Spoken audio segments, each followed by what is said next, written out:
તો મિત્રો 8 સપ્ટેમ્બરના રોજ મિત્રો ચેતર વસાવા જેલની બહાર આવી રહ્યા છે। નમસ્કાર મિત્રો, નવા વિડીયોમાં તમારું ફરીવાર હાર્દિક સ્વાગત છે। તો મિત્રો 8 સપ્ટેમ્બરના રોજ મિત્રો ચેતર વસાવા જેલની બહાર આવી રહ્યા છે। નર્મદા કોર્ટે મિત્રો ચેતરભાઈ વસાવાને જામીન આપ્યા છે અને ખાલી 3 દિવસ માટે મિત્રો ચેતર વસાવા જેલની બહાર આવી રહ્યા છે અને ડેડિયાપાડાના લોકો પણ રાહ જોઈને બેઠા હતા કે અમારા ધારાસભ્ય ક્યારે આવે। તો મિત્રો 8 સપ્ટેમ્બરના રોજ ચેતરભાઈ વસાવા જેલની બહાર આવશે અને 3 દિવસ માટે મિત્રો ચેતર વસાવા જેલની બહાર આવશે। 2 મહિનાથી ચેતરભાઈ વસાવા જેલની અંદર હતા અને મિત્રો હવે નર્મદા કોર્ટે ચેતરભાઈ વસાવાને જામીન આપ્યા છે અને 3 દિવસ માટે મિત્રો ચેતરભાઈ વસાવાને જામીન આપ્યા છે અને 11 સપ્ટેમ્બરના રોજ પાછી મિત્રો ચેતરભાઈ વસાવાની જામીન અરજીની સુનાવણી થશે। અને આપણે વાત કરીએ તો મિત્રો ચેનલમાં નવા હોય તો પહેલાં તમે અમારી ચેનલને સબસ્ક્રાઈબ કરી લેજો મિત્રો, જેથી આગળ કંઈ પણ વિડીયો તમને સૌપ્રથમ જોવા મળે। અને જો તમને આ વિડીયો પસંદ આવે તો વિડીયોને લાઇક કરી દેજો અને આ વિડીયોને પણ જેટલો બને એટલો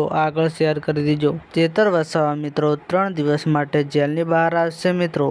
નર્મદા હાઈકોર્ટે મિત્રો 3 દિવસ માટે તેમને જામીન આપ્યા છે અને 3 દિવસ પછી મિત્રો ચેતર વસાવાને ફરી જેલમાં રહેવું પડશે અને 11 સપ્ટેમ્બરના રોજ પાછી મિત્રો ચેતરભાઈ વસાવાની જામીન અરજીની સુનાવણી થશે અને જો મિત્રો તેમાં તેમના જામીન મળી જશે તો મિત્રો ચેતર વસાવા જેલની બહાર આવી જશે। તો મિત્રો મને તો લાગે છે કે આ વખતે ચેતરભાઈ વસાવા જેલની બહાર આવી જશે અને મિત્રો ચેતરભાઈ વસાવાને 2 મહિના થઈ ગયા છે જેલની અંદર મિત્રો, અને ઘણા બધા લોકો રાહ જોઈને બેઠા છે કે ચેતરભાઈ વસાવા જેલની બહાર આવી જાય મિત્રો। 11 સપ્ટેમ્બરના રોજ મિત્રો ચેતરભાઈ વસાવાની જામીન અરજીની સુનાવણી થશે અને 11 સપ્ટેમ્બરના જો તેમને જામીન મળી જશે તો મિત્રો તેઓ જેલની બહાર આવી જશે। તો મિત્રો આજના વિડીયોમાં આટલું જ, મળીએ આપણે એક નવા વિડીયોમાં।